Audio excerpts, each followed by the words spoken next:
you're telling me that Jerry Jones says no to Tom Brady there? I'm saying, because I don't think there's any way. There's no way that Jerry Jones is saying, no, Tom, I don't want you and Josh to come over here and throw the ball, re-sign Amari Cooper. You have this great offensive line. You have Blake Jarwin. We won't put Jason Witten on the field once. I promise. You can play in Dallas. You don't have to deal with the cold. My only concern would be that if I'm Jerry, like, again, like, the people that have been around Jerry have been people who are sort of desperate to be there. I get it. And they work around him, whereas Brady and McDaniel or whomever would be calling the shots here, right? And that to me is just like, I just don't see it happening. Okay. AJ Green is a free agent. Right, and he's like a perfect Patriot. The Patriots are an attractive destination. They could replenish the tight end spot easily because there's tight ends everywhere. They even have one in N'Keal Harry. They could get Eric Ebron in free agency or something like that. And then you get AJ Green, and the pass protection you can solidify because it's easy and cheap to do so. All right, should we talk about these games? Yeah, let's go over it briefly. Yesterday's games were a lot of fun. And particularly the first game, in large part because Boog was drawing penises and balls on the. He did it again. Are you serious? You didn't see this? No, dude. Somebody had to have told that dude. He was drawing. Man. Yeah, I think he did it on purpose this time. So like, hey man, no way. Viral moment. Yeah. But he was diagramming like a blitz and just circles a guy, draws a line towards the quarterback, circles the guy next to him, and draws a line to the quarterback. It was really. That's amazing. It was incredible. Tennessee, New England, we talked about this a little bit, but this game to me was a perfect example of why offense is more predictive than defense. And here's why. The Tennessee Titans defense is trash. They couldn't get pressure at all. Tom Brady was in a clean pocket more often than he has been all season. 86% of his dropbacks, he was kept clean. 86%. That's ridiculous. Unbelievable. And the New England Patriots averaged negative expected points added per pass play. So you have this great quarterback. You've given him clean pockets, and you are negative. You are getting further away from scoring every time he drops back to pass, which tells me that those wide receivers are absolutely garbage. I think there's something to do with Brady too. I mean, he was, a top 12 graded quarterback by us. He didn't take a sack.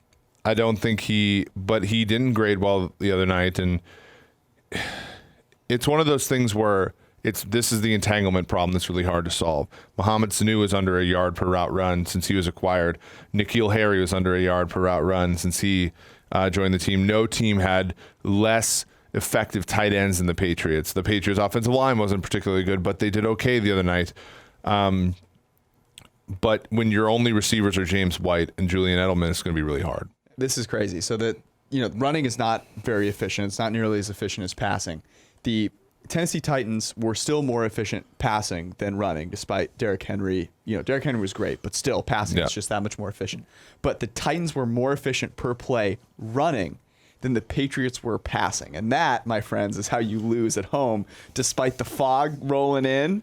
Yeah, you did say the fog would roll in. I told you this would happen. God wanted them to win, and they just couldn't.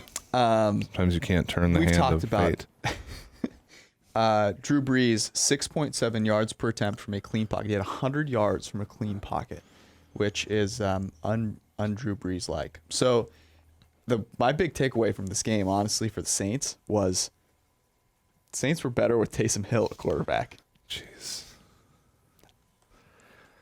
I mean, they were in this game. They needed every bit of that trickeration. So I'm writing an article about what each one-and-done team has to do to get better in the offseason. And for me, for the Saints, it's got to be you have to figure out if you can continue to win with this in the playoffs and high-leverage situations. You have to find out if you can win with this type of offense. Because until I don't think it's a receiver's problem. I don't think I think it is it's not a speed problem. To me, it's what Drew Brees prefers. And unfortunately, this stuff can get you to 13-3. And I hate to sound but it can't win in the playoffs. It's hard to win in the playoffs with that kind of offense. It's not that it can't win in the playoffs. It's just that you force yourself to play perfectly.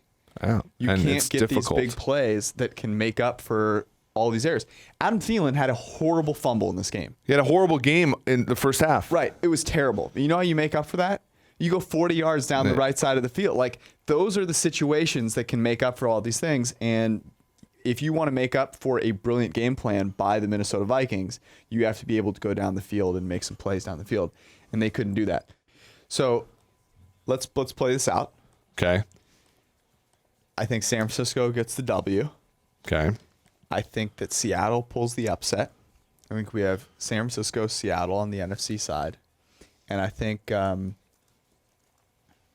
Francisco and Jimmy G steamroll. And then you Seattle. go KC ball on the other side. Yep. And I think that is probably the game of the playoffs right there. Mm-hmm. I think that is It'll be interesting. instant What would classic. you make the line? I would have Baltimore favored by 3. And Yeah. I will be short there. It will be more than 3. Yeah. I mean, yeah, if Kansas City goes to Baltimore, I think we'll be on Kansas City. If Seattle goes to San Francisco, I think we'll be on Seattle. I think San Francisco would be a 5.5, 6.5. Yep. I think it's back to 6. Yes. And I still think San Francisco wins that game. Yep. But I could see us back in Seattle. I believe that Kansas City can beat Baltimore. And partially because I don't want to be everyone, but also because I do believe that as great as Lamar Jackson is, that Pat Mahomes is the better quarterback, and I'll take the better quarterback there. And I think the defenses are closer than people think and matter less than people think. Absolutely. And so then I would have Kansas City, San Francisco in Miami. And then we have to ask Chris for tickets. What do you think the spread is of that? Neutral field. I think Kansas City be laying 2.5. Wow.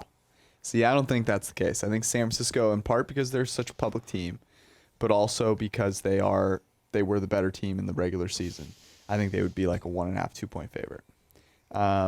If Baltimore makes it, and it's Baltimore, San Francisco, I think Baltimore would be a 3.5 point favorite. Well, because they were 6 in Baltimore. I don't think enough has changed over that course of time.